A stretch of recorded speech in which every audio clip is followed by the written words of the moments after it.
پدماوتی کے لیے علاؤدین آیا تھا, اس کے عشق میں گرفتار تھا, اس لیے اس نے اس کا وہ گھیراؤ کیے رکھا اور ساری جنگ و جدل کی. تاریخ میں ایسا کچھ بھی نہیں تھا. جودھا بائی جو ہے وہ ایک مس نومر ہے, ان کا تاریخ میں ہمیں کوئی بہت اسٹرانگ کیریکٹر نہیں ملتا, لیکن اگر ہم فلمیں میں دیکھنے لگتا پورا ہندوستان جودھا بائی چلا رہی تھی. جہانگیر نے نور جہاں کے نام کا ایک سکہ متعارف کروایا, یہ مجبوری تھی یا محبت تھی؟ جہانگیر تو خود یہ کہتے ہیں کہ میں نے ایک سیر شراب اور کچھ کباب کے بدلے میں پورا ہندوستان نور جہاں کے قدموں میں رکھ دیا. جہانگیر کے ساتھ ہسٹری کے اندر ایک اور کریکٹر جڑتا ہے, انارکلی. کوئی ایسی دیوار نہیں ہے جس کے اندر انہیں چنوایا گیا ہو. بادشاہ شہنشاہ اتنے ظالم ہوتے تھے کہ کسی کو دیوار میں چنوا دیں. جہانگیر اپنے بیٹے کی آنکھیں گرم سلائیاں لگوا کے اسے اندھا کر کے مار دیا. ایسا ظالم کہ ارجن دیو جی نے دریا میں چھلانگ لگا دی. جنہوں نے تاج محل بنایا ان سب کے ہاتھ کاٹ دیے گئے تھے. نہیں, میں نے تو پڑھا ہے کہ 5000 عورتیں بھی ایک حرم سرا میں. وہ کون سا تھا؟ اکبر کا. جو انارکلی کریکٹر مغل اعظم فلم کا تھا, جب وہ فلم بن رہی تھی تو اس وقت کیا کہانیاں تھیں؟ بہت ہی کم لوگ جانتے ہیں کہ مغل اعظم فلم کے دوران بڑی زبردست کہانیاں سامنے آئیں. ذوالفقار علی بھٹو مدھوبالا کو چائے وائے پلانے کے لیے وہاں سیٹ سے لے جایا کرتے تھے. مغلیہ دور میں لاہور پر تو طوائفوں کا راج تھا, اصل میں حقیقت کیا تھی؟ نوابین اور بہت دولت مند جاگیردار لاہور کی ہو یا لکھنؤ کی ہو دہلی کی ہو, طوائفوں پہ بہت کچھ لٹا کے گئے. آج سنو پوڈ کاسٹ میں ذیشان حسین سے ہم نے سمجھا مغلیہ دور کی رانیوں کا تاریخ میں کیا کردار تھا. حکمران تو جہانگیر تھا, لیکن حکومت نور جہاں کی کیوں چلتی تھی؟ مغل سلطنت میں انارکلی کون تھی؟ شاہ جہاں نے ممتاز محل کے لیے ہی کیوں تاج محل بنوایا؟ رانیوں نے مغل دربار میں کیا کیا سازشیں کی؟ یہ سب جانیے اس پوڈ کاسٹ میں.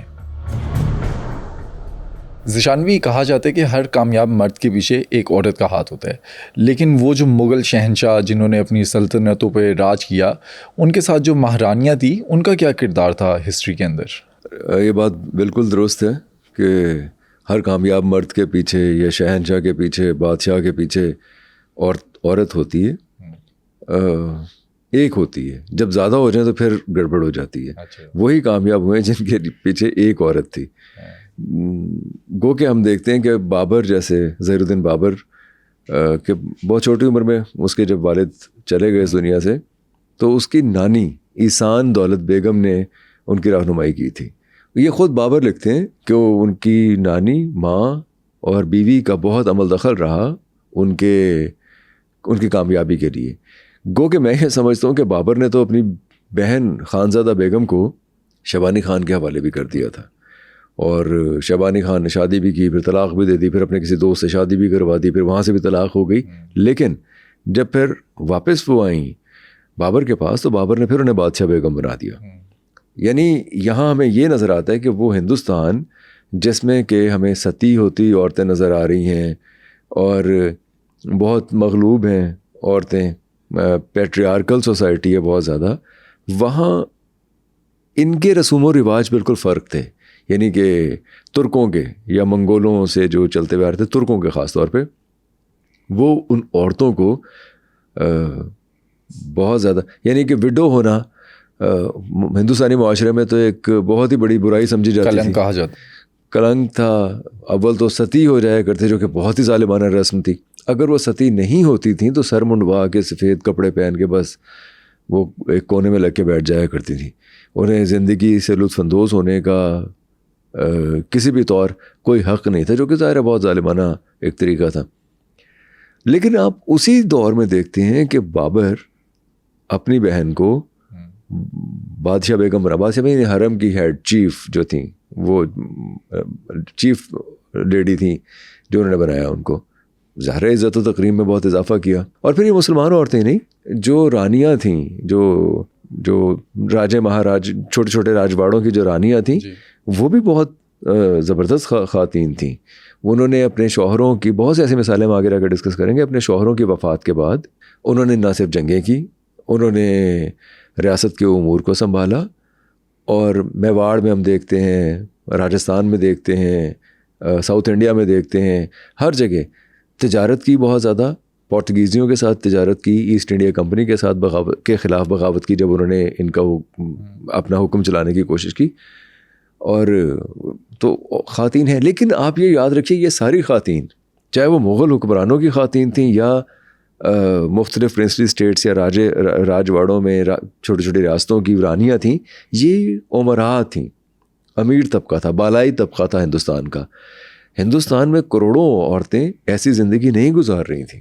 اگر ہم بات کریں ایک طرف مغلیہ جو مہارانیاں تھی, رانیاں تھی, دوسری طرف جو عام وہاں کی خواتین تھی, ان کا کیا اسٹیٹس تھا, ان کو کیا حقوق اور عزت ملتی تھی اس ٹائم پہ؟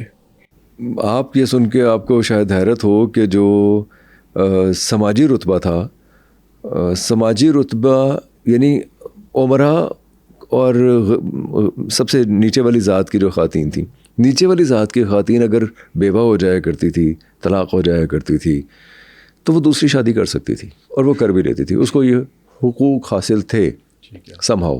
لیکن جو بالائی طبقہ تھا اس کو یہ حق حاصل نہیں تھا. بالائی طبقہ میں اگر کوئی عورت وڈو تھی یا کوئی طلاق یافتہ تھی تو اس کی زندگی اجیرن ہو جایا کرتی تھی, ختم ہو جاتی تھی, ختم ہو جایا کرتی تھی. یہ تو ایک چیز ہے. ٹرائبل سٹرکچر میں بہت مشکل ہوتا ہے کہ عورتوں کو کوئی حقوق ملے. فیوڈل میں پھر فیوڈل نے ڈومینیٹ کیا ہوتا ہے, وہاں بھی ایک پیٹریارکل سوسائٹی رہی ہے فیوڈل دور میں بھی, مرکنٹائل اکانومی کے دور میں بھی سم ہو. لیکن بہرحال ہم دیکھتے ہیں کہ اسلام بھی مرکنٹائل اکانومی کے دور میں آیا تھا, لیکن وہاں جو ایلیٹ کلاس تھی عورتوں کی وہ بہرحال تجارت بھی کرتی تھیں. ہندوستان کا جو معاشرہ تھا وہاں ورکنگ کلاس کو کوئی حق حاصل نہیں تھا. وہ بہت محنت کرتی تھیں, وہ کپاس چننے سے لے کے کھیتی باڑی کرنے سے لے کے عمرا کے بچے پالنے سے لے کے گائے بھینسیں پالنے سے لے کے, مطلب ہر جو ایک مشکل کام تھا یا ایک محنت طلب کام تھا وہ سارا وہ خواتین کرتی تھی. اور ان کے لیے کوئی قانون ہمیں نظر نہیں آتا ویج ارننگ کا. ہمیں مطلب, اور یہ آج بھی ہے, یہ ضروری نہیں کہ ہم جو آج سے 17ویں صدی کی یا 16ویں صدی کی بات کر رہے ہیں تو یہ انفارچونیٹلی یہ آج بھی ہے. کئی علاقوں میں آج بھی اس طرح سے ہے. خواتین جاتی ہیں, وہ جا کے کپاس چنتی ہیں یا وہ جا کے کھیتی باڑی کرتی ہیں, وہ اور ان کو گندم کی 2-4 بوریاں مل جاتی ہیں تو اس سے ان کا گزر بسر ہو جاتی ہے. یعنی کہ ہندوستان کا معاشرہ, زیادہ بڑا معاشرہ, عورتوں کو محض سبسسٹنس لیول پہ زندہ رکھنے کے لیے ان سے بہت مشقت کرواتا تھا. آج بھی عورتیں آپ کو نظر آتی ہیں کہ وہ کئی اینٹیں اٹھا کے کئی منزلیں چڑھ رہی ہوتی ہیں, بھٹوں پہ کام کر رہی ہوتی ہیں. تو یہ سب کچھ اس زمانے میں بھی تھا. یہ تو ہماری نالائکی ہے نا کہ ہم ایک انجسٹ سسٹم آج تک رکھے ہمیں.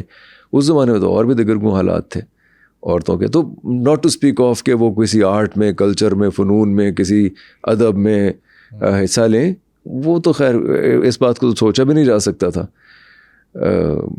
یہ تھا کہ ان جو وہ محنت کرتی تھی اس کا بھی معاوضہ ٹھیک طریقے سے نہیں ملا کرتا تھا. بالکل ایسی ہے. اچھا, اگر ہم بات کریں جو مغل حکمران تھے انہوں نے شادیاں کی مختلف ریلیجن کی عورتوں کے ساتھ, اس کی کیا وجہ تھی؟ خاص طور پہ اکبر نے بالکل بہت سی کہا تو یہ بھی مطلب مورخین تو یہ بھی کہتے ہیں کہ ایک مذہبی رواداری قائم کرنے کے لیے مختلف مذاہب میں شادیاں کی. یہ بھی ٹھیک تھا, لیکن اس کے لیے پولیٹیکل وزڈم بھی تھی. There was method in this policy.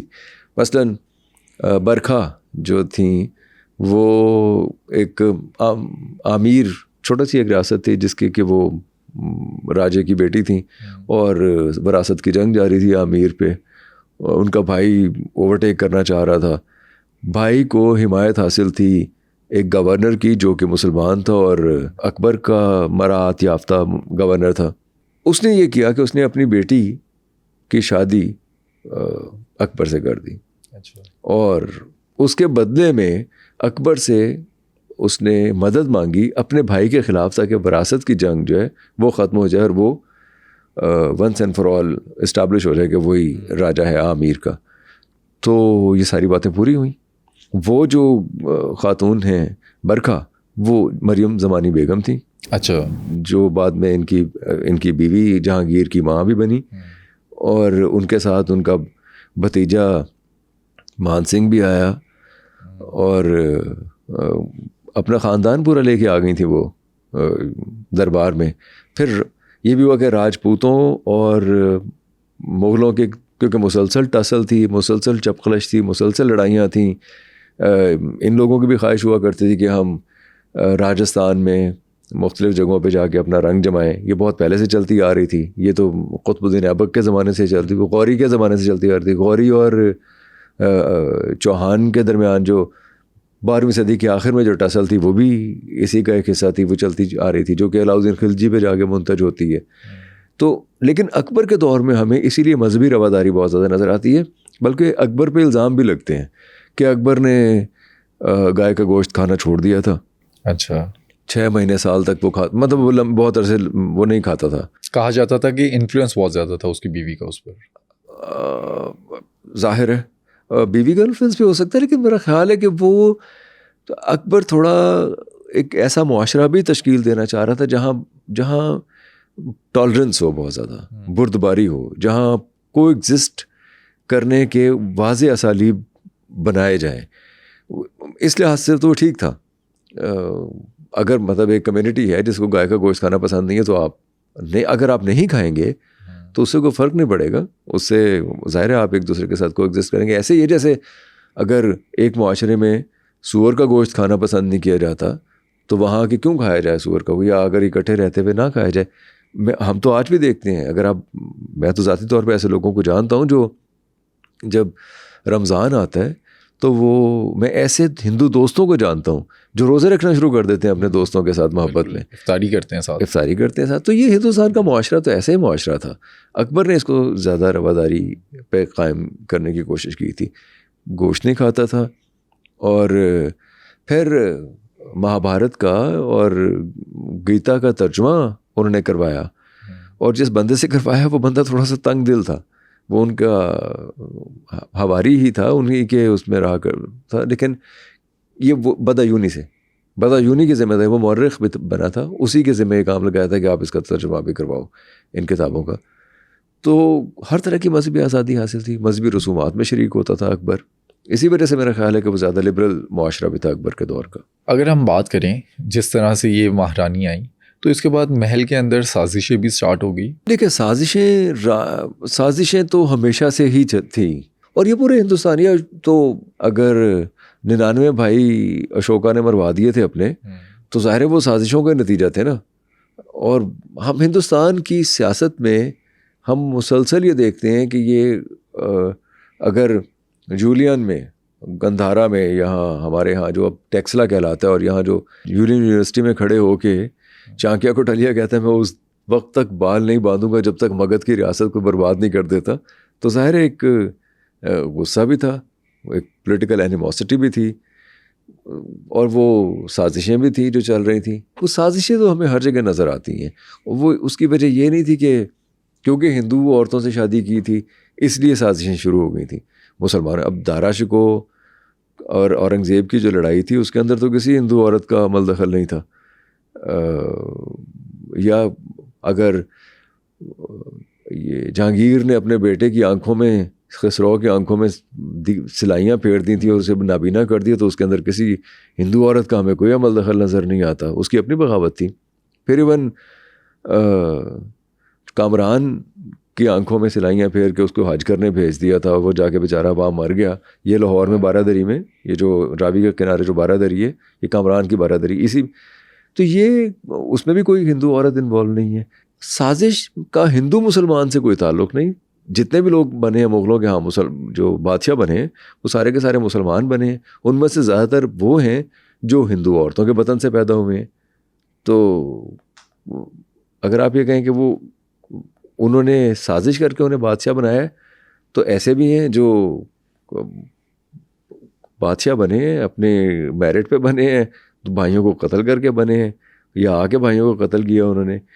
تو میرا نہیں خیال کہ سازش کے ذریعے کوئی ایسا ہوا ہوگا. مطلب اس طرح سے سازش نہیں ہوتی بھی تھی تو اثر و رسوخ رکھا جاتا تھا اس میں.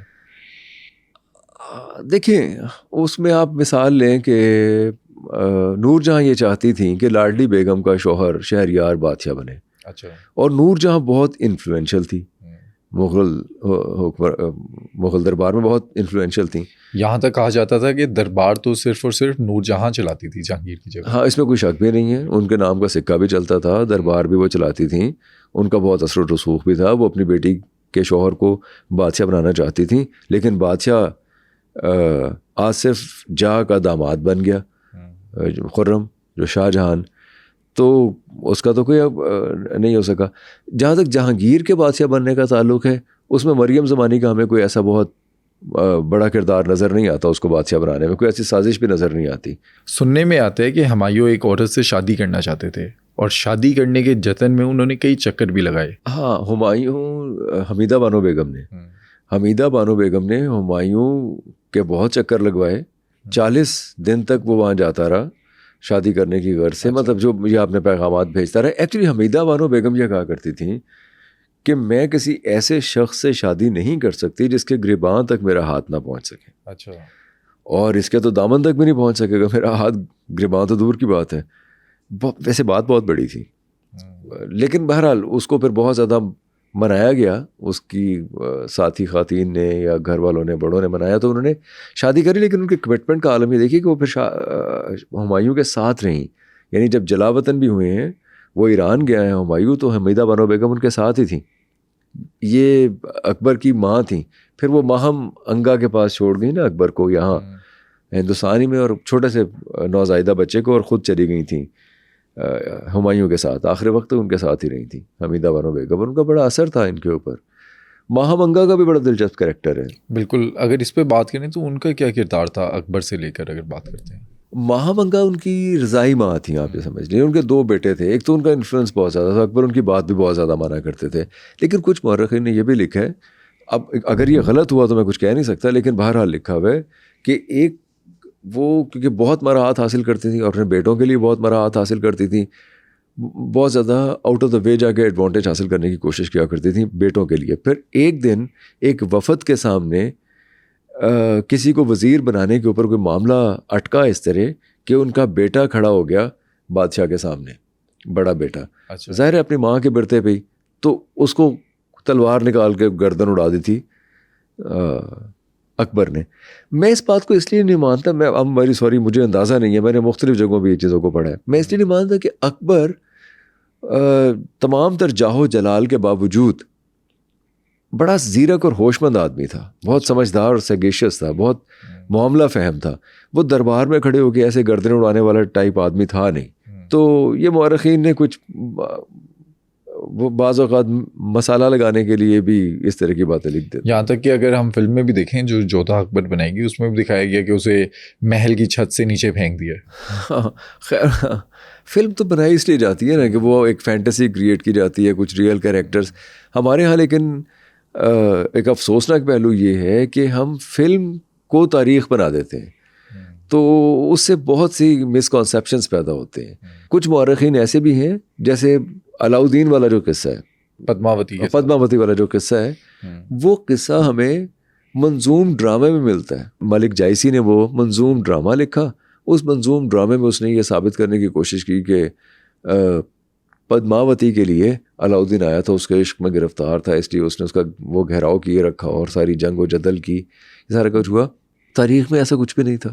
اچھا. یہ ایک منظوم ڈرامہ تھا. نہ خسرو نے لکھا، نہ آسامی نے لکھا، نہ مطلب اس زمانے کے کسی بھی مورخ نے پدماوتی کے اس قصے کو ایسے نہیں لکھا جیسا کہ جائسی نے منظوم ڈرامہ لکھا. پھر وہ بعد میں وہ جو انگریز کرنل ہے، اس نے اور زیادہ مرچ مسالہ لگا کے اور زیادہ رومانٹیسائز کر کے اس قصے کو لکھا گیا. اب ہوتا ہی کہ بعض اوقات ادب یا ڈرامہ یا افسانہ یا ناول وہ اس حد تک کہانی کو کلرفل بنا کے پیش کرتا ہے کہ وہ لوگ جلدی بائے کر لیتے ہیں. اب لوگ تو بائے کریں، لیکن مورخین بھی بائے کر لیتے ہیں اس قصے کو. تو پدماوتی والے قصے میں بھی کچھ ایسے ہی ہوا. اب جودھا بائی جو ہے وہ ایک مس نامر ہے. وہ جودھا بائی میں نے آپ کو بتایا نا کہ مریم زمانی یا برکھا، وہ ان کا تاریخ میں ہمیں کوئی بہت زیادہ اسٹرانگ کیریکٹر نہیں ملتا. اور لیکن اگر ہم فلمیں میں دیکھنے لگتا پورا ہندوستان جودھا بائی چلا رہی تھی.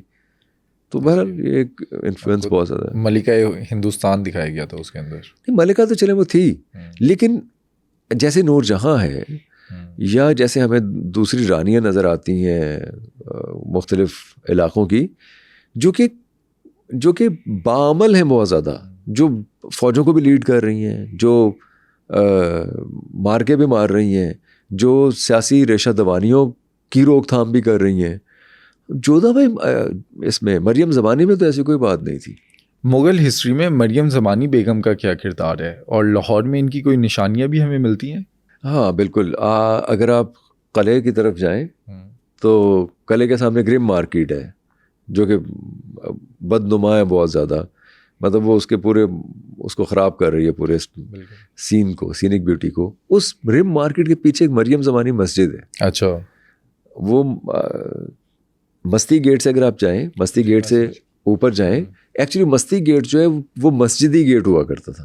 اچھا. اور اس کا نام مسجدی گیٹ ہی تھا, اور وہ مسجد مریم زمانی مسجد کی وجہ سے ہی مسجدی گیٹ تھا, جو کہ کیونکہ لاہور میں ذرا زبان کو مشکل میں ڈالنے کا نہیں ہے, تو اس لیے وہ آسان بنانے کے لیے ذکی گیٹ کو یکی گیٹ اور مسجدی گیٹ کو مستی گیٹ وہ اس طرح بگاڑ دیتے ہیں. یہ بگاڑ دیا انہوں نے وقت کے ساتھ ساتھ.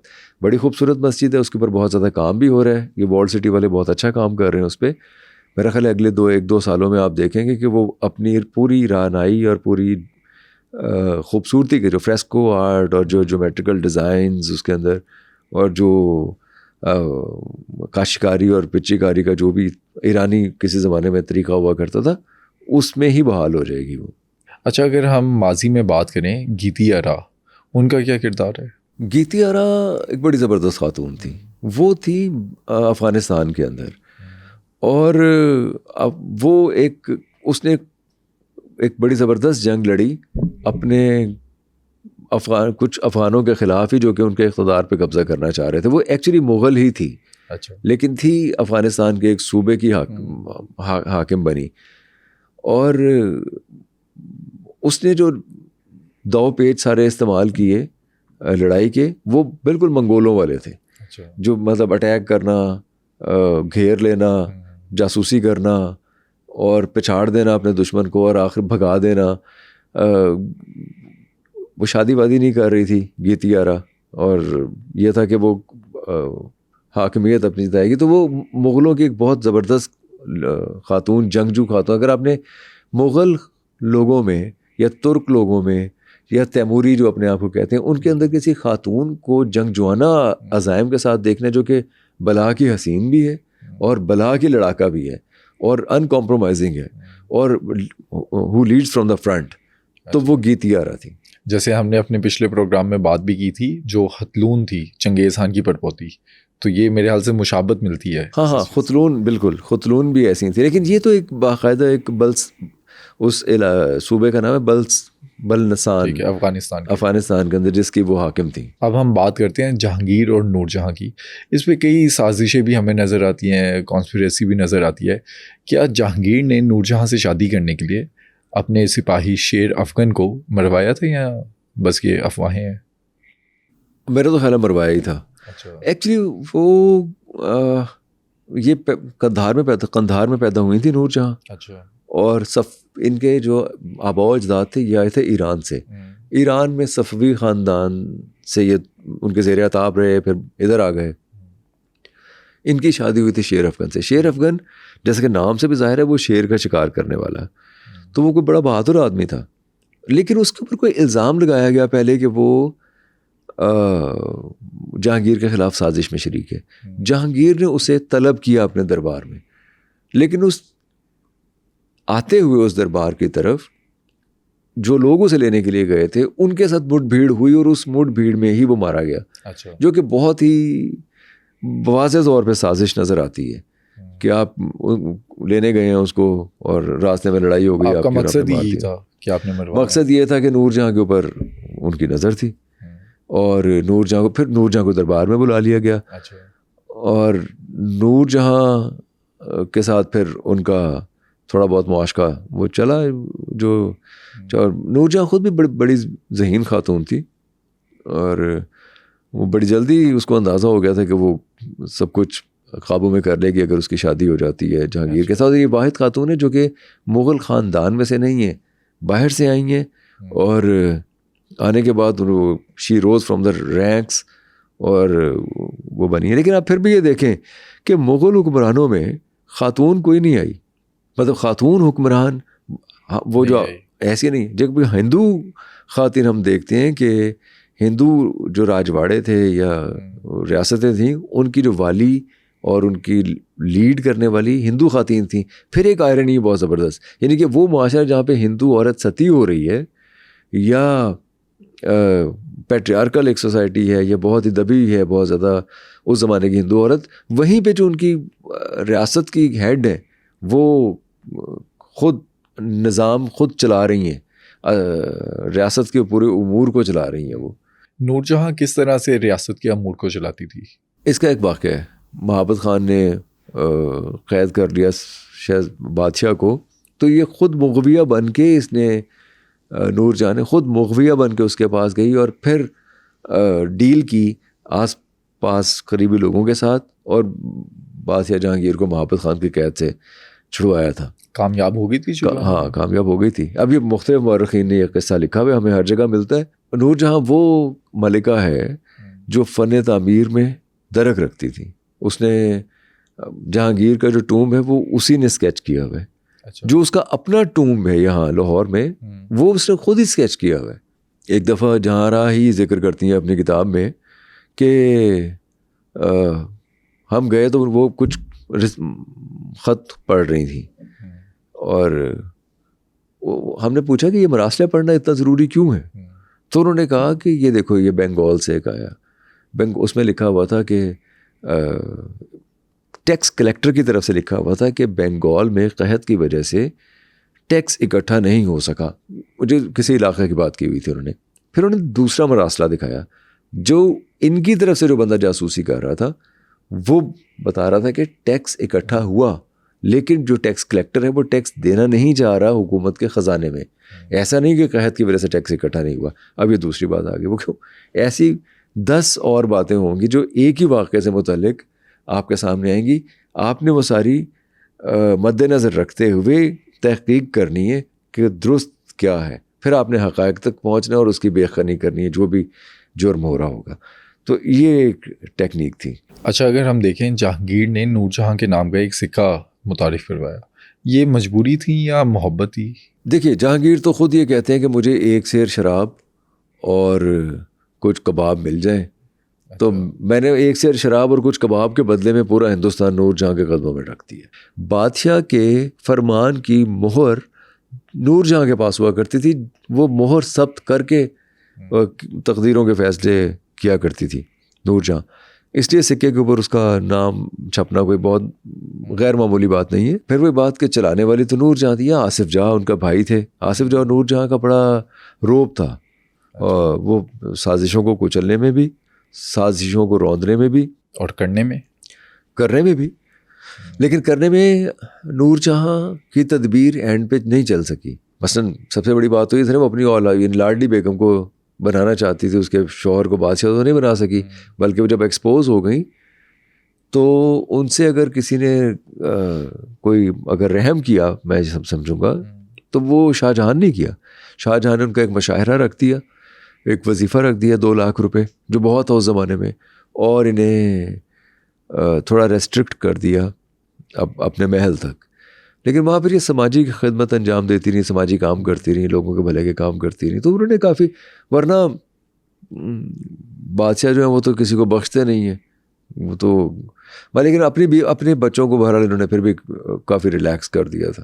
جہانگیر کے ساتھ ہسٹری کے اندر ایک اور کریکٹر جڑتا ہے, انارکلی. اس کی کیا ہسٹری ہے؟ وہ ایک کردار جو ہم نے فلموں میں بھی دیکھا, ہم نے لوگوں سے سنا بھی, اس کی حقیقت کیا ہے؟ ایکچولی انارکلی پہ جو ڈرامے اور فلمیں بنی ہیں, خاص طور پہ فلم مغل اعظم, اس سے پہلے ایک ڈرامہ بھی تھا جو ہمیں نہیں پتہ, ہمیں یاد نہیں ہے, ہم نے تو دیکھا بھی نہیں ہے, لیکن جس میں نرگس نے بھی اداکاری کی اور وہ بڑا مقبول ہوا تھا.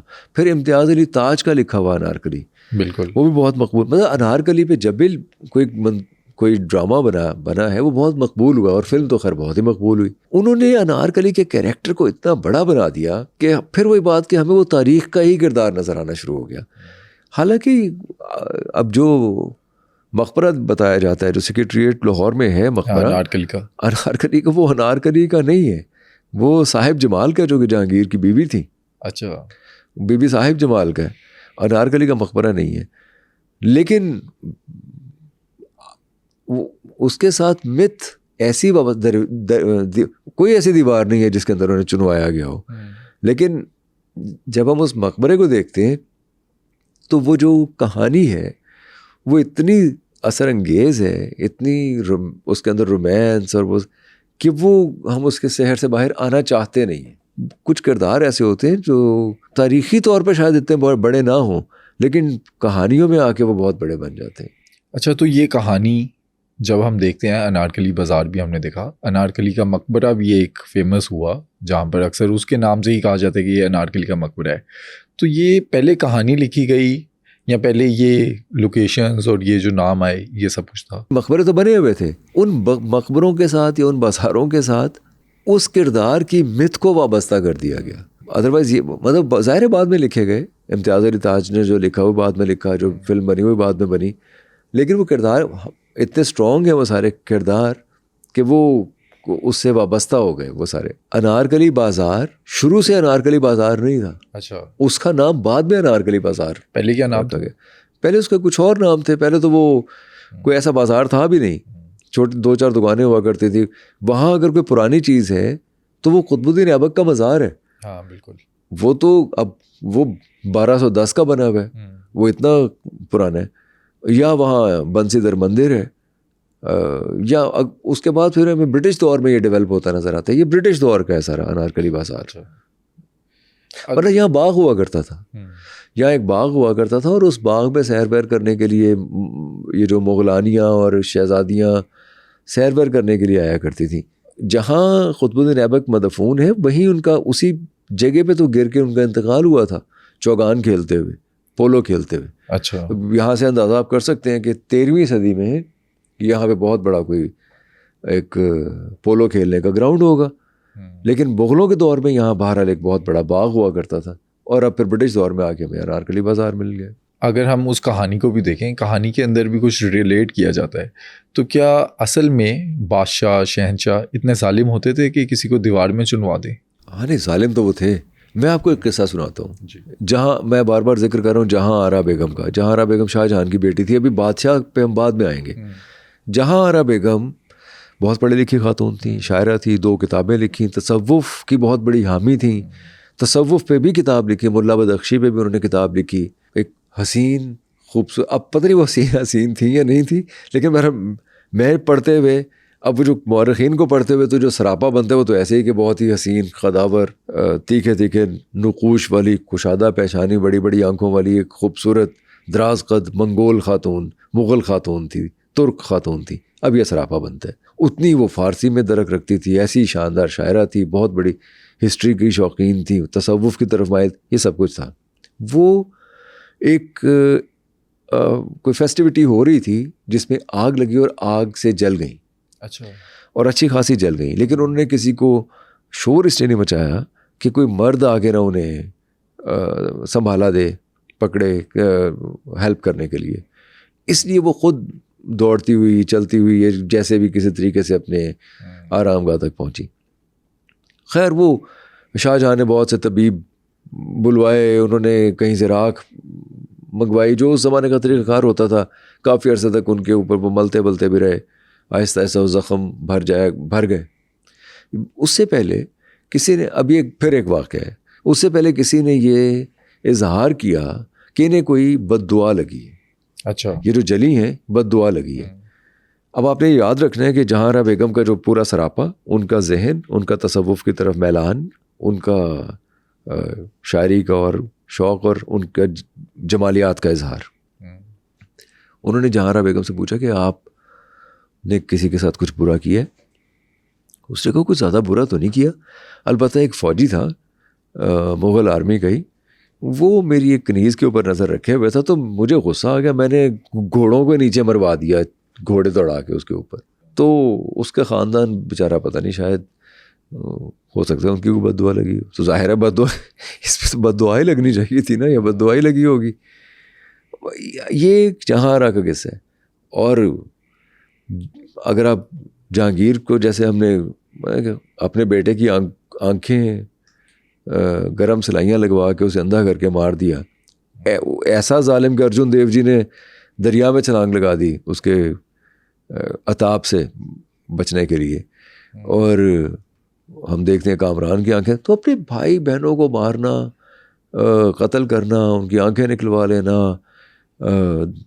یہ جو دارا شکوہ کو ایک پوری اس نے بنا دی تھی, اورنگزیب نے ٹانگ دیا تھا اس کے سارے لوگوں کو جو رسیوں پہ, اور اوز آؤٹ ہو رہا تھا بلڈ اور اس کے اندر سے گزارا گیا. تو یہ تو ان کے عام باتیں تھی. جو علاؤدین, ویسے تو علاؤدین نے اپنے چچا کو مار دیا تھا, جلال الدین کو. بالکل.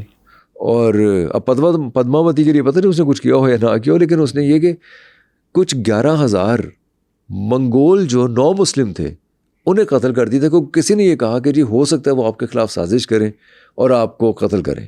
ان میں سے کوئی, اب ان میں سے 11,000 جو نو مسلم منگول تھے, ان بیچاروں کو تو یہ پتہ بھی نہیں ہوگا کہ کوئی سازش ہے, لیکن اس نے ایک دن کے اندر دہلی میں 11,000 لوگ مار دیے. اچھا, یہ تو ہم بات کر رہے ہیں کہ شہنشاہ کتنے ظالم ہوتے تھے, لیکن کیا ان کی جو رانیاں تھیں وہ بھی اس طرح سے کچھ کرتی تھی؟ کسی سے حسد میں, کسی سے بدلہ لینے کے لیے کسی کو مروا دینا, سازش کر دینا, نکال دینا انہیں؟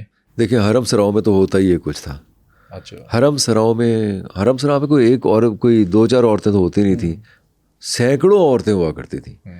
اور ایسی بھی خواتین تھیں جنہیں اب باہر سے لایا جاتا تھا, اب انہیں اٹھا کے لایا جاتا تھا یا پیسے دے کے لایا جاتا تھا یا کوئی مراعات دے کے لایا جاتا تھا. ہر طریقے سے جو بادشاہ کو پیش کی جانی ہوتی تھی ان کی علیحدہ سے ٹریننگ ہوتی تھی, خادمائیں ہوتی تھیں, کنیزیں ہوتی تھیں, ان کی سیوا کرنے والے, ان کی دیکھ بھال کرنے والے, بہت بڑی تعداد تھی خواتین کو.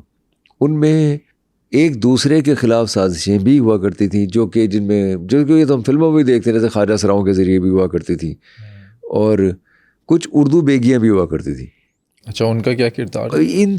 ان اردو بیگیوں کے ذریعے یا خواجہ سراؤں کے ذریعے تو سازش ہوا کرتی تھی ایک دوسرے کے خلاف بات پہنچانے کے لیے, جو کہ چیف آف حرم ہوا کرتی تھی خاتون ان تک.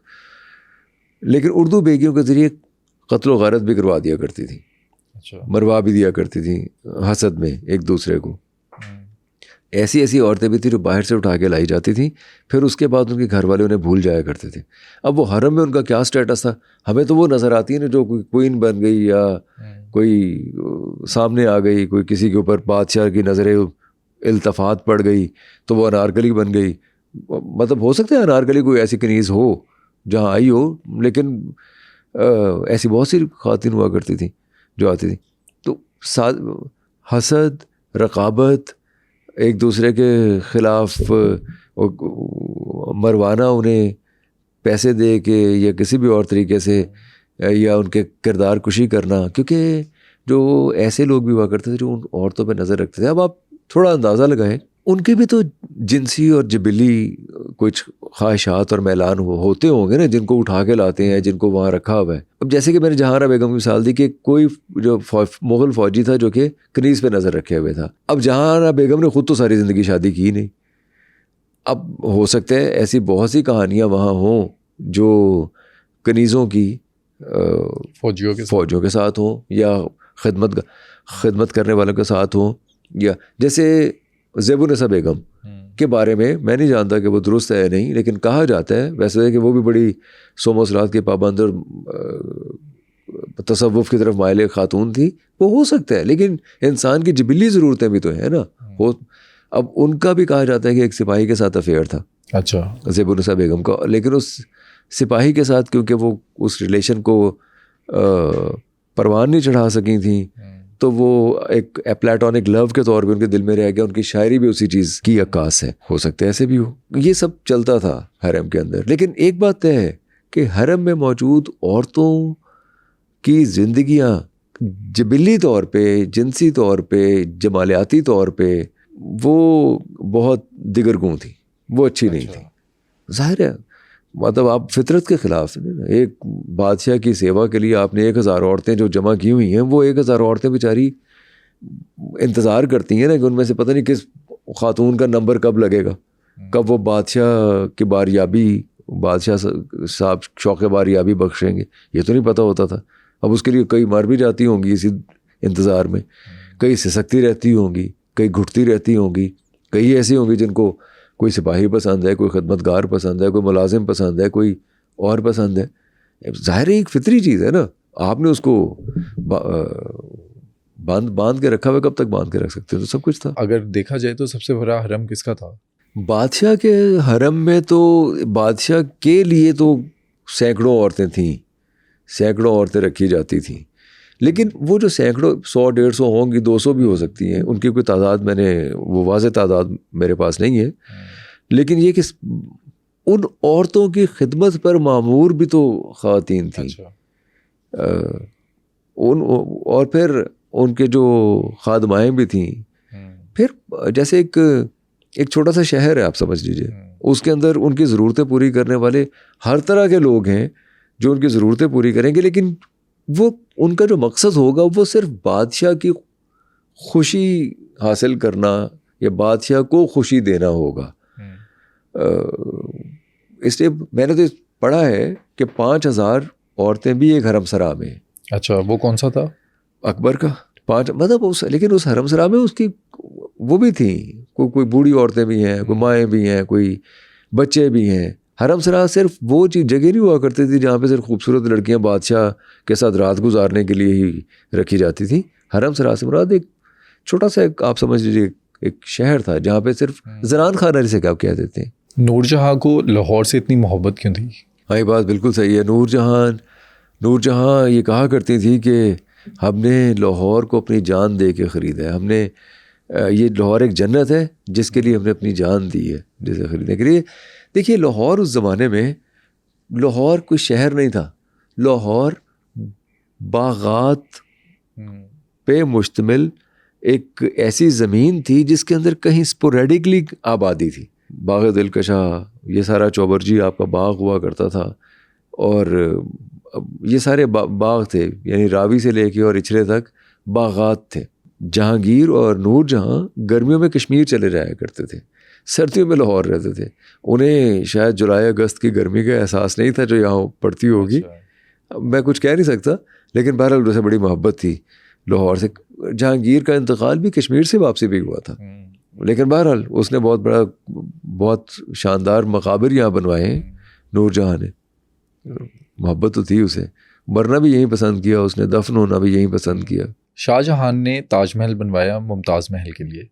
شاہ جہاں کی تو اور بھی بیویاں تھیں. بادشاہ کے قریب رہنے کے لیے آپ کو صرف خوبصورت ہونا نہیں تھا کافی. اچھا، آپ کو ذہانت سے بھرپور ہونا بھی ضروری تھا، انتظامی صلاحیتوں کا ہونا بھی ضروری تھا. جب آپ اس کی ان ساری ضرورتوں کو پورا کریں گے تو پھر بادشاہ کی آپ پہ ٹرسٹ کرے گا. مسئلہ محبت کا یا مسئلہ یہ نہیں تھا کہ وہ کتنا محظوظ ہوتا ہے کہ اس کی رفاقت سے، یہ ہرگز نہیں تھا. بہت سی اور عورتوں کی رفاقت سے محظوظ ہوتے ہوں گے، ظاہر ہے ان کی 20 بیویاں تھیں اور کئی کنیزیں تھیں، تو ظاہر ہے بہت محظوظ ہوتے ہوں گے. اور ممتاز محل تو اس کے کئی بچے پیدا کر چکی تھی، اور کوئی بہت 14ویں 15ویں بیوی تھی اس کی. انہیں کوئی ایسی خاتون جو ان کے قریب ہو، دل کے بھی اور دماغ کے بھی، وہ ان کو ٹرین ایسے کرتے تھے کہ ڈیل کیا جائے. آپ نے دیکھا ہوگا کہ جہانگیر کے دور میں بہت عرصے تک ایسٹ انڈیا کمپنی نے آنے کی کوشش کی، جہانگیر نے مانا. نور جہاں پھر بھی مائل تھی تجارت پہ. اور ہمیں یہ ساری عورتیں جیسے جہانہ بیگم بھی، ممتاز محل بھی، بلکہ اس زمانے میں وکٹورین جو خواتین ہوا کرتی تھی ان کو یہ حقوق حاصل نہیں تھے کہ وہ تجارت کر سکیں، وہ نظم و نسق گھر سنبھال سکیں ریاست کے. بالکل نہیں تھی. وکٹورین عورت بہت پسی ہوئی عورت تھی، یا الزبتھ کے دور کی 16ویں صدی کے برطانیہ کی عورت، 17ویں صدی کے برطانیہ کی عورت، وہ کوئی حقوق حاصل نہیں تھے.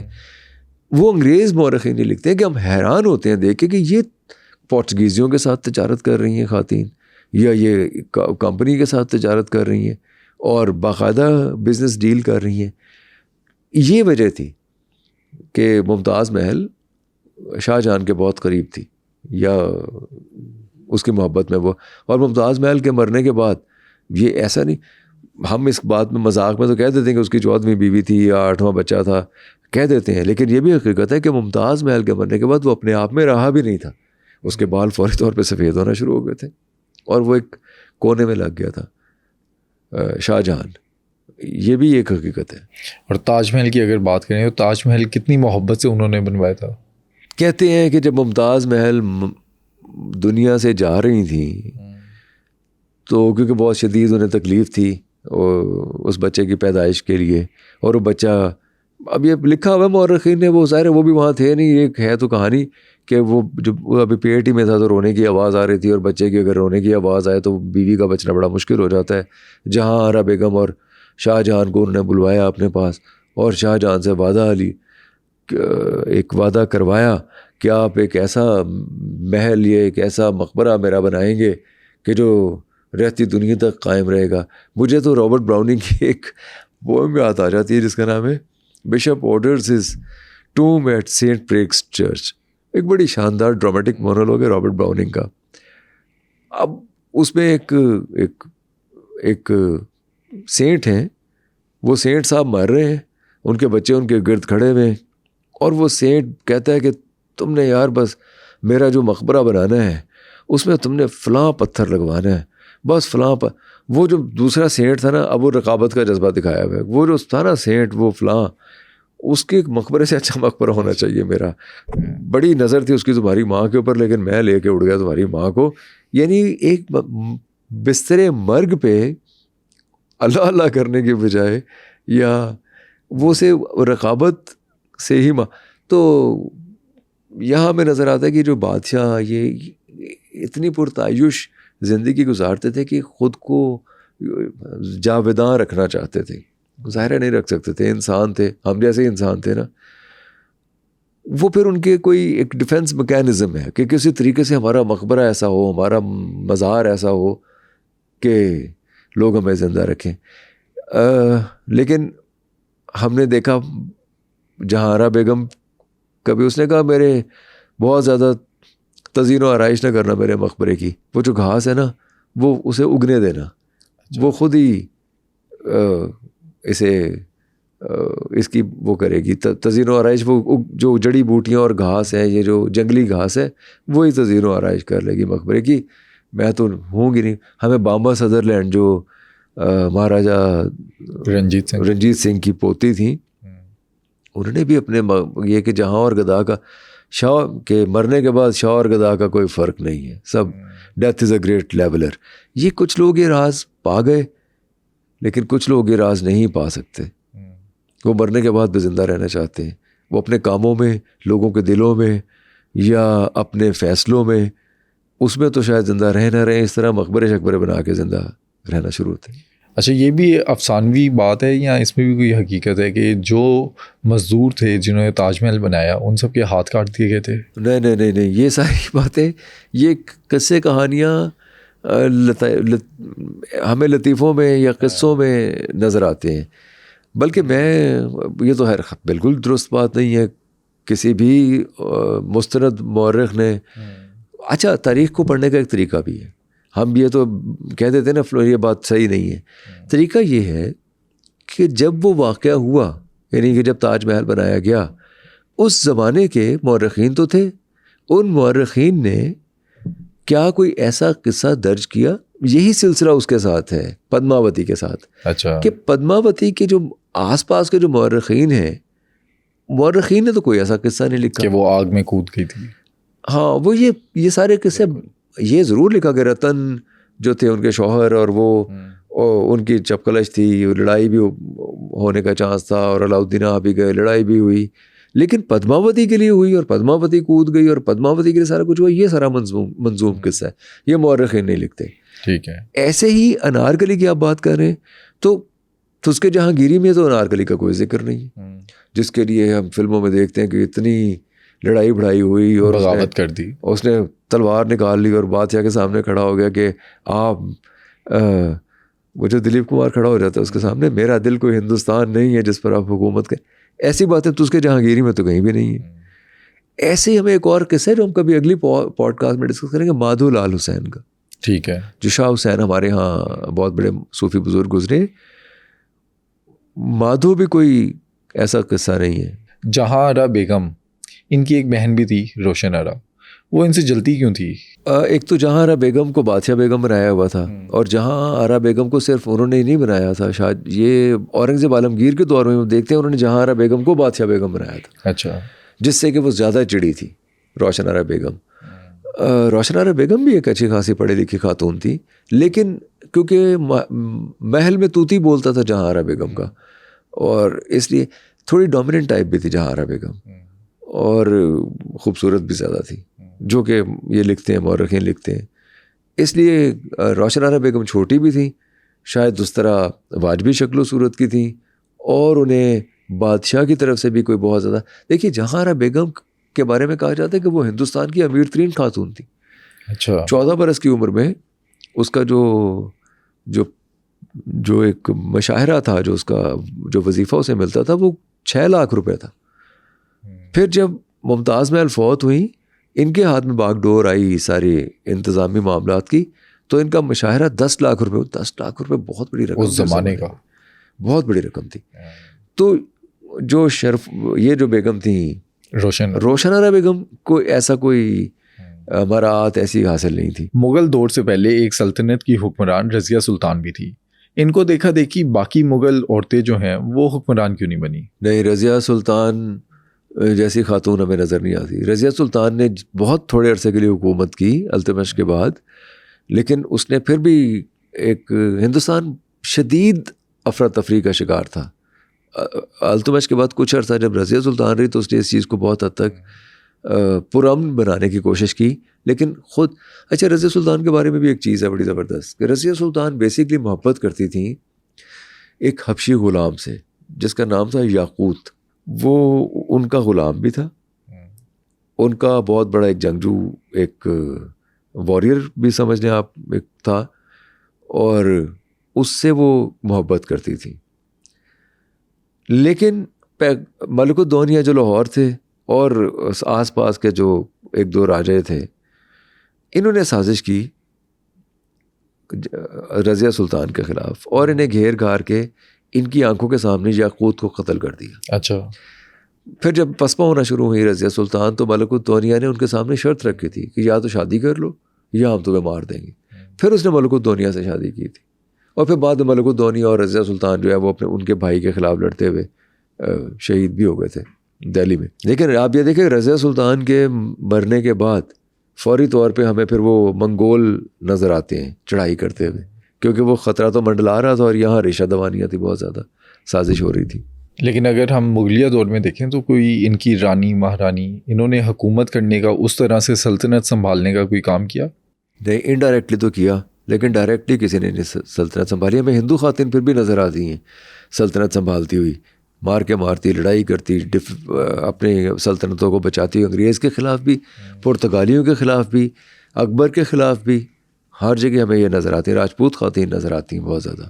اچھا, اگر ہم کمپیریزن کریں جو مغلیہ دور کی مہارانیاں تھیں ان کا, اگر رانی لکشمی بائی, رانی درگاوتی, تو ان کو آپ کس طرح سے دیکھتے ہیں؟ ایک بات تو بٹ صاحب یہ ہے کہ جو مغل حکمران خواتین تھیں یا مغل خواتین تھیں جو, وہ پورے ہندوستان پہ حکومت کر رہی تھیں. ان کا جو نظم و نسق جو انہوں نے سنبھالنا تھا پورے ہندوستان کو, اور ہندوستان آپ کو پتہ ہے بہت سے راجواڑوں میں اور ریاستوں میں بٹا ہوا تھا. ہر وقت کہیں نہ کہیں سے کوئی مرہٹے کی سازش ہے, کہیں راجپوت ٹکرا رہے ہیں, کہیں کوئی لگان نہیں دے رہا کوئی. تو یہ ایک بہت بڑا ہندوستان تھا جس کے اوپر انہیں حکومت کرنی تھی. کینوس ان کا بہت براڈ تھا, جو مغل حکمران خواتین تھیں, اگر آپ انہیں حکمران کرنا چاہیں. لیکن ہم ہندو خواتین کو جو دیکھتے ہیں, راجپوتوں کے خاص طور پر خواتین کو, وہ اپنی ریاست کے لیے زیادہ ڈٹرمنٹ, زیادہ فرنٹ لائن میں ہمیں نظر آتی ہیں. مثلاً درگاوتی کی جیسے آپ بات کر رہے ہیں, انہوں نے اکبر کے خلاف اپنی سلطنت کو تیار کیا تھا. 23,000 ان کے گاؤں تھے, جن میں سے 12,000 پہ ان کی عملداری بہت زیادہ اسٹرانگ تھی. بہت بڑی جو فوج تیار کی, جو کہ آسان کام اس وقت نہیں تھا کہ آپ ٹکرا جائیں اتنی بڑی فوج کے ساتھ جیسے اکبر کی تھی, جو پوری دنیا میں لڑتا پھر رہا, اور آپ ایک چھوٹی سی ریاست دے کے اس کے ساتھ ٹکرا جاتے ہیں. یہ بہت بڑی بات تھی. پھر مجھے ذاتی طور پہ ایک کردار بہت زیادہ پسند ہے, وہ ہے چنن بھیر دیوی کا, جو کہ ساؤتھ کی ریاستوں میں تھی, اور دریائے شراوتی کے کنارے آباد ان کے کچھ ساحل ہیں جو بڑے امپورٹنٹ تھے پرتگالیوں کے ساتھ تجارت کے لیے, انہیں کہا جاتا تھا کوئن آف پیپر, اچھا اس کی کیا وجہ ہے؟ یہ پیپر کی جو مرچ کی تجارت کیا کرتی تھی، یہ ویسٹ سے منگوایا کرتی تھیں اسلحہ اور گھوڑے، اور یہاں سے بھیجا کرتی تھی پیپر. پرتگالیوں کے لیے وہ بہت ضروری تھے، پرتگالی اس تجارت میں بہت زیادہ شریک تھے. پرتگالیوں نے ان 2 لڑائیاں انہوں نے پرتگالیوں کے ساتھ کی ہیں 16ویں صدی میں، ایک 16ویں صدی کے مڈ میں اور ایک 16ویں صدی کے آخر میں. بڑی خوفناک لڑائیاں ان کی پرتگالیوں کے ساتھ ہوئی ہیں. بعد میں پرتگالیوں کے کمزور ہونے کی وجہ سے تو ایسٹ انڈیا کمپنی آئی پھر یہاں پہ. ہاں بالکل. اور پیپر کی تجارت کے لیے آئی تھی. تو یہ پیپر کوئن کہلایا کرتی تھی، جو وہ خطوط بھی لکھا کرتے تھے واپس اپنے ملکوں میں، تو بتاتے تھے کہ یہاں خزانہ ہے پیپر کا، جو کہ پوری دنیا میں کہیں نہیں ہے ایسی پیپر ہے. تو وہ جو ساحل ہیں ان ساحلوں پہ قبضے کی بہت زیادہ پرتگالیوں کو خواہش تھی. انہوں نے پرتگالیوں کو شروع میں تو بہت زیادہ شکست دی، بعد میں پرتگالیوں نے آس پاس کے جو ان کے 2 حریف ریاستیں تھیں، جو جب پہلے وہ ان کے آپس میں لڑائیاں رہیں اس وقت تک تو کچھ ان کا نہیں بگاڑ سکے، لیکن بعد میں پھر دونوں اکٹھے ہو گئے. اکٹھے ہونے کے بعد انہوں نے ان کو شکست دی خاتون کو، اور خاتون پھر آخری وقت میں بہت ریلیونٹ ہو گئی تھی، لیکن جب تک رہیں سلطنت میں رہیں اس وقت تک بہت کامیاب حکمران تھی. اور اگر ہم رانی لکشمی بائی کا دیکھیں، ان کا معاہدہ ہوا تھا اپنی ریاست سے متعلق، ٹھیک ہے، لیکن ان کی کوئی اولاد نہیں تھی لکشمی بائی کی. انہوں نے کسی کو لے کے پالا تھا، منہ بولا بیٹا تھا ان کا. وہ یہ چاہتی تھی کہ وہ جو منہ بولا بیٹا ہے وہ انہیرٹ کرے ان کی ریاست کو. ایسٹ انڈیا کمپنی تو آپ کو پتہ ہے وہ بہت تیز لوگ ہیں، انہیں کہیں کوئی ویکنیس نظر آئے تو اس ویکنیس پہ ہی وہ حملہ کرتے ہیں. انہوں نے قانون کچھ اس طرح سے بنائے ہوئے تھے کہ آپ کا جو حقیقی بیٹا ہے بیٹی ہے وہ تو وراثت میں حصہ لے سکتی ہے، لیکن منہ بولا بیٹا نہیں لے سکتا. اسی طرح سے انہوں نے بہت سارے نوابین کو ٹائٹل سے محروم کر دیا تھا، جس کا بہت زیادہ رنج تھا بہت سے نوابین کو. وہ سب نوابین، وہ سب راجے مہاراجے جو چھوٹی چھوٹی ریاستوں کے تھے، وہ پھر اکٹھے ہو کے ان کی سرکردگی میں، رانی آف جھانسی کی سرکردگی میں انگریز کے خلاف لڑے تھے. لیکن بہت زیادہ جفا کا، بہت زیادہ ہمت سے مقابلہ کرنے کے باوجود، کیونکہ بہت بڑی فوج تھی ایسٹ انڈیا کمپنی کی، جھانسی آف رانی کو بہرحال انہوں نے شکست دے دی تھی. اچھا اگر ہم ہسٹری میں دیکھیں، زیب النساء، ان کی بھی ایک ناراضگی تھی. اورنگزیب عالمگیر جو ہیں وہ ناراض بھی تھے ان سے، وہ ناراض ہوئے تھے.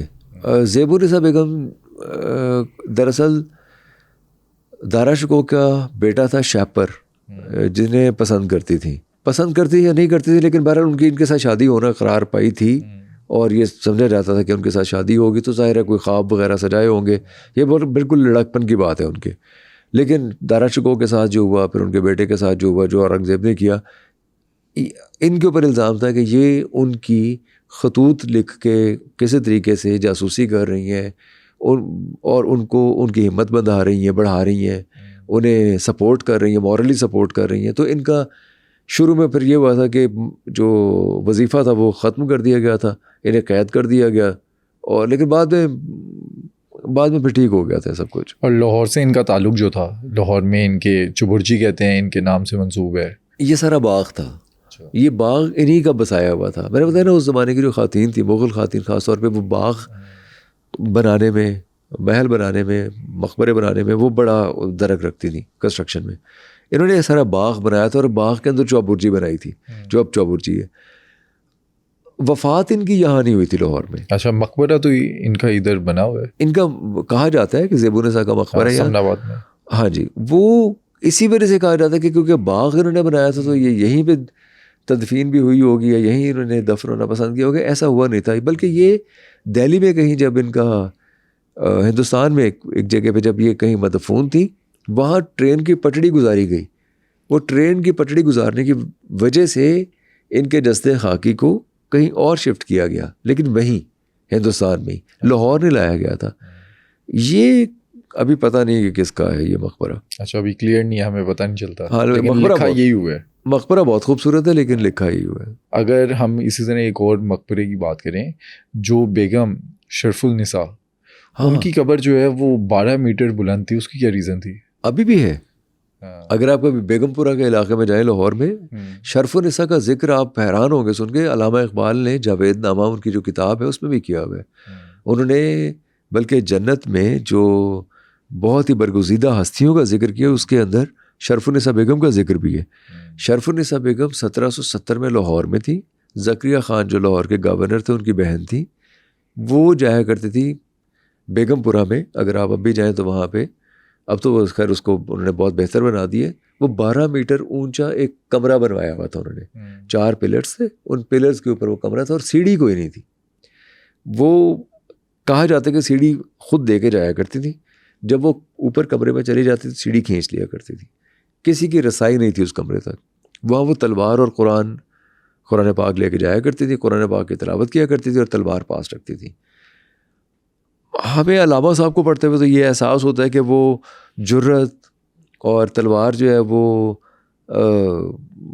مسلم ایک جو آپ سمجھے کہ پاور اور شاہین جو ان کا تصور ہے وہ اس کو کیونکہ بہت پورا اترتی ہے اس کے اوپر جرت کے.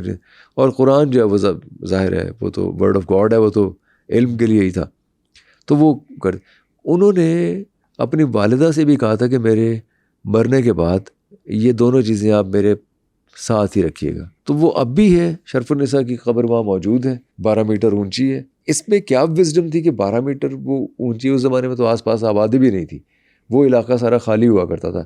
یہ انجینئرنگ یونیورسٹی کی بیک سائڈ پہ. تو اب تو خیر بہت آبادی ہو گئی نا, اب تو گھر گیا آبادی کے اندر. اس زمانے میں تو کوئی آبادی نہیں تھی. تو ایک دور افتادہ علاقے میں 12 میٹر اونچی ایک کمرہ جہاں پہ وہ یہ سب پڑھا کرتی تھی, قرآن شریف پڑھا کرتی تھی, وہی مدفون ہے وہ. اچھا, ایک طرف ہم دیکھتے ہیں مغلیہ دور میں جو وہاں کی مہارانیاں رانیاں, پھر ہم نے ہندو دور میں بھی دیکھا کس طرح سے رانیوں نے حکمرانی کی. پھر اسی میں مغلیہ دور میں ایک جو طوائف کلچر تھا, اگر نیٹ فلکس سیریز دیکھیں تو اس کے اندر ہیرا منڈی کو جس طرح سے دکھایا گیا کہ لاہور پر تو طوائفوں کا راج تھا, تو اصل میں حقیقت کیا تھی؟ نہیں, حقیقت یہ ہے کہ ہندوستان بھر میں طوائفیں تھیں, اور طوائف کو طوائف نہ کہیں, کسی اور نام سے یہ آپ کو میتھولوجی میں, قصے کہانیوں میں, یعنی قدیم جو داستانیں ہیں ان میں بھی ملتی ہیں. ظاہر ہے وہ بازار کے بازار تو نہیں سجے ہوتے یا کوئی کالونی تو نہیں بنی ہوتی, لیکن بہرحال وہ قصوں میں ملتی ہیں آپ کو, ہندو میتھولوجی میں ملتی ہیں خاص طور پہ. اب طوائفیں دیکھیں, ایک زمانے میں یہ جو پردے کا رواج ہے ہمارے مغلوں کے ہاں, جو بہت زیادہ پردے کا رواج ہے, یہ مسلمانوں میں نہیں ہوا کرتا تھا. مسلمانوں میں دراصل پردے کا کوئی تصور تھا ہی نہیں. آیا کیسے پھر؟ ہو سکتا ہے بہت سے لوگ اس بات سے اتفاق نہ کریں, کیونکہ اب یہ مربوط ہی مسلمان کے ساتھ ہو گیا ہے, لیکن عرب کلچر میں اور مسلمانوں کے ہاں ہندوستان میں بھی کوئی پردے کا نظام نہیں ہوا کرتا تھا, کوئی پردے کا ایسا تصور نہیں تھا. یہ آیا تھا راجپوتوں سے. خاص طور پہ جو راجستھان کے علاقے میں رہنے والے لوگ تھے. راجستھان ایک کھلا بارڈر ہے, وہاں حملہ کرنا بہت آسان تھا اور ہمیشہ حملے ہوتے رہتے تھے. جنگ کے دوران میں عورتوں کو بچانا, عورتوں کی حفاظت کرنا بہت ہی ضروری چیز تھی. ہم نے بڑے بڑے خوفناک قصے ایون دیکھیں کہ وہ اپنی عورتوں کو زہر دے دیا کرتے تھے, قتل کر دیا کرتے تھے, مار دیا کرتے تھے. عورتیں خودکشی کر لیا کرتی تھیں. یہ باتیں تو ہم نے مائیگریشن کے دوران 1947 میں بھی دیکھی ہیں, جو سنی ہیں پڑھی ہیں, کہ عورتوں نے کنویں میں چھلانگ لگا دی, کسی نے زہر کھا لیا, کوئی مر گئیں. وجہ کیا تھی؟ تاکہ وہ غیر محرم یا غیر مردوں یا دشمنوں کے ہاتھ نہ آ جائیں. اور اس کے بعد پھر ظاہر ہے وہ بہت ہی برا سلوک کرتے تھے ان کے ساتھ. عزت تو بچانی ہو, تو عورتوں کے ساتھ تقدیس اور عزت تو وابستہ ہو ہی گئی تھی مرور زمانہ سے. لیکن یہ پردے کا کانسیپٹ راجپوتوں کے ہاں اس لیے تھا کہ وہاں جنگیں بہت ہوتی تھی, اٹیک ہوتے تھے, وہ اپنی عورتوں کو چھپایا کرتے تھے. ان چھپانے کے لیے پردے کا تصور ہندوستان کے اندر ڈیولپ ہوا. بہرحال یہ ہوا. پھر مسلمانوں کے ہاں تھوڑا یہ زیادہ, جب شادیاں وادیاں ہوئیں, راجپوت خواتین یہاں پر آئیں مغلوں کے ہاں, تو یہ پردے کا رواج زیادہ بڑھ گیا. پھر ان عورتوں نے جو کہ عمرا تھیں, شرفاء تھیں, ان عورتوں نے شعر و ادب تو تھوڑا بہت جو پڑھتی تھیں, لیکن باہر نہیں جاتی تھیں, گھلتی ملتی نہیں تھی لوگوں سے. اب وہ خواتین جو گھلتی ملتی تھیں اور باہر جاتی تھیں اور اپنا معافی و ضمیر کا اظہار کر سکتی تھیں, وہ گانا بجانا اور اس طرف آ گئی, وہ طوائف بن گئی وہ. لیکن وہ بھی طوائف ایسی نہیں تھی جو ہمارے ہاں بعد میں برٹش کے بعد ہمارے ہاں جو بہت ہی پیجوریٹو میننگ میں جو تصور آیا طوائف کا. وہ طوائف حضرت محل جو تھیں واجد علی شاہ کی بیوی, وہ شروع میں ایک طوائف ہی تھیں, بعد میں تو وہ ہمیں ایک اچھی خاصی انگریزوں کے خلاف ایک بغاوت کا استعارہ نظر آتی ہیں. اسی طرح سردنا کی ایک حکمران تھیں سمرو. اچھا. سردنا کی ارلی 19 سینچری میں, وہ شروع میں انہوں نے پیشہ ورانہ زندگی کا آغاز طوائف ہونے سے ہی کیا تھا. پھر ایسی ہمیں ایسی بھی نظر آتی ہیں طوائفیں جنہوں نے جو لوگ اعتراض کرتے ہیں جی ایسا کچھ ہے نہیں, لیکن تھا کہ انگریزوں کے خلاف تحریک میں بھی شامل ہوئیں, چندے اکٹھے بھی کیے انہوں نے تحریک آزادی کے لیے, ایجوکیشنل انسٹیٹیوٹ کے لیے بھی چندے اکٹھے کیے. اس کا مطلب وہ ایسا ذہن رکھتی تھیں جو ان ساری باتوں کو سمجھ سکتا تھا. پھر گوہر جان ایک بہت بڑی طوائف تھیں جن کا باپ آرمینیائی تھا اور ماں برٹش تھی. وہ بلکہ قرۃ العین حیدر ان کے بارے میں لکھتی ہیں کہ جب فیروز شاہ مہتا نے ان کی تعریف کی گئی تو انہوں نے اچھی خاصی تقریر جھاڑ دی تھی انگریزی میں. فرانسیسی, انگریزی, اردو ان میں درک رکھتی تھیں. انہوں نے ارلی 20th سینچری میں 600 گانے ریکارڈ کروائے, 600 گانے, اور بہت مشہور تھیں. ان کے پاس عربی نسل گھوڑے تھے جو بگی میں بیٹھ کے جایا کرتی تھی. جب وہ کلکتہ میں کہیں پھیر رہی تھی تو وہ گورنر نے دیکھ لیا انگریز نے کہ یہ کون ہے جو لے کے جا کر دیا, 1000 روپے جرمانہ کر دیا. وہ روزانہ 1000 روپے دے کے جانا شروع ہو گئی.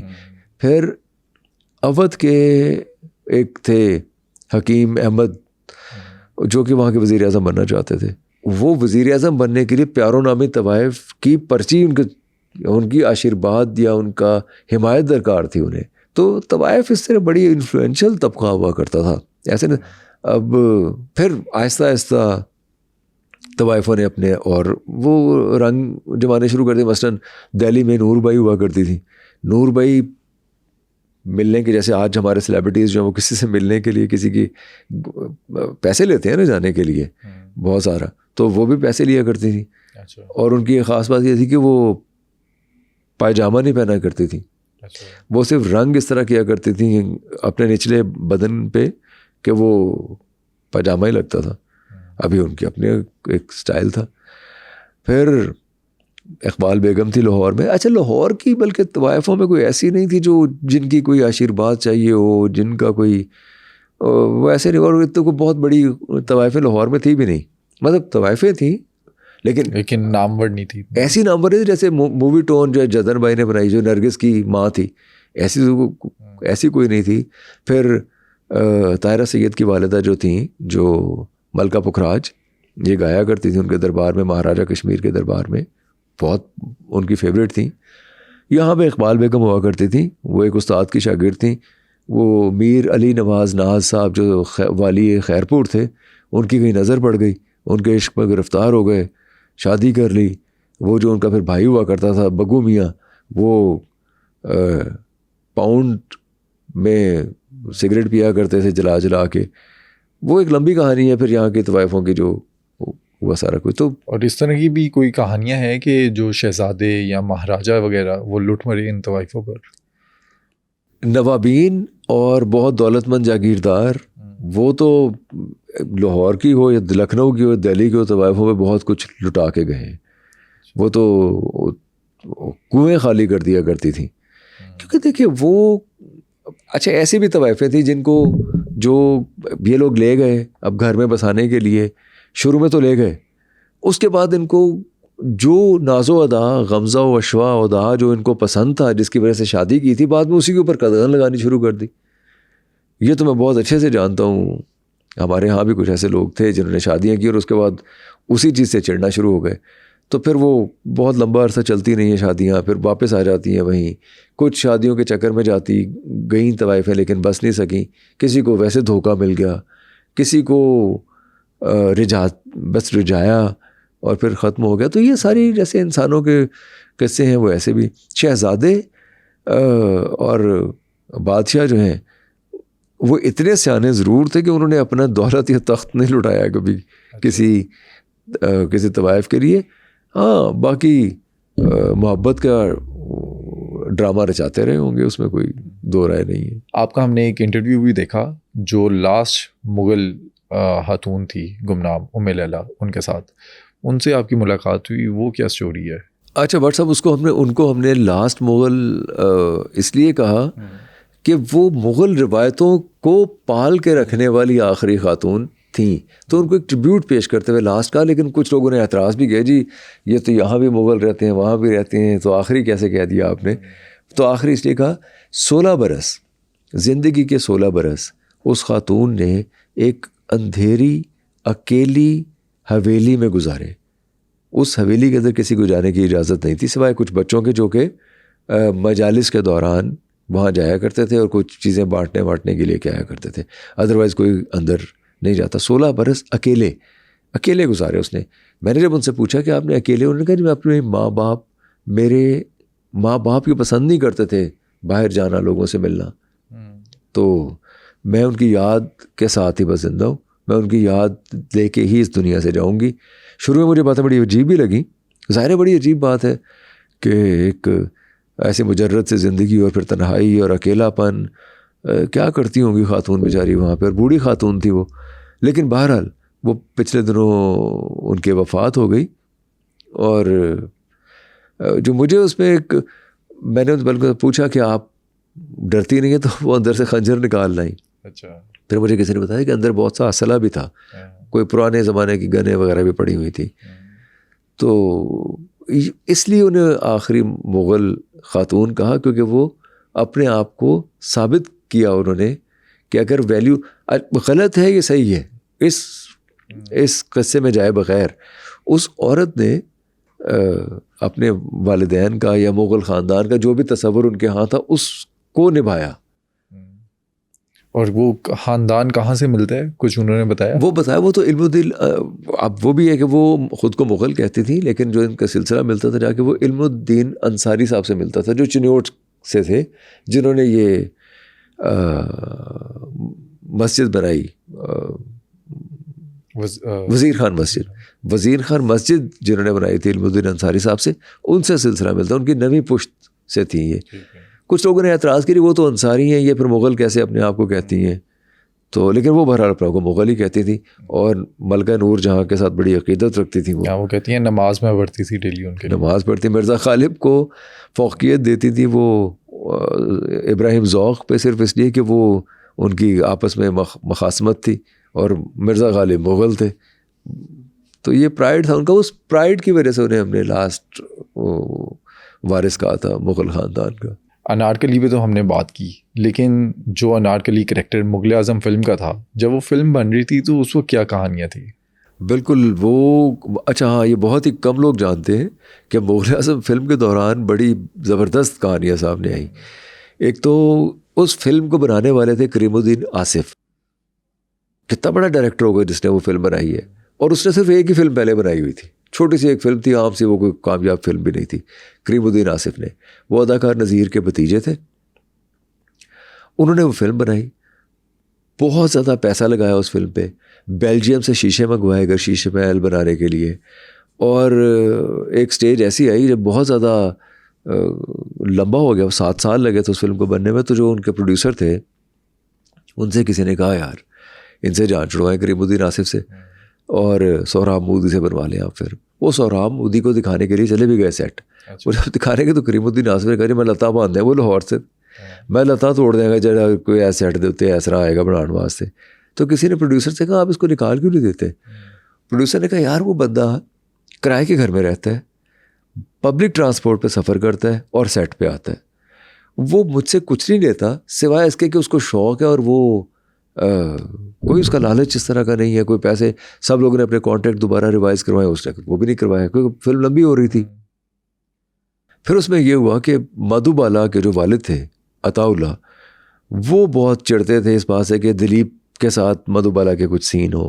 اب سارے جب سین ہو، ایک تو مدھو بالا اور ان کا افیئر بھی چل رہا تھا جو مدھو بالا کے ساتھ دلیپ کمار کا، اس کا بھی انہیں بہت غصہ تھا عطا اللہ صاحب کو، ان کے والد کو. پھر ان کے قریب بھی پھٹکنے نہیں دیتے تھے، بلکہ پھر اس کے اندر ایک ایسا واقعہ ہوا کہ کہیں دلیپ کمار نے اصل میں مدھو بالا کو ایک تھپڑ رسید کر دیا. اچھا. فلم کو سناٹا چھا گیا کہ تھپڑ ہی مار دیا.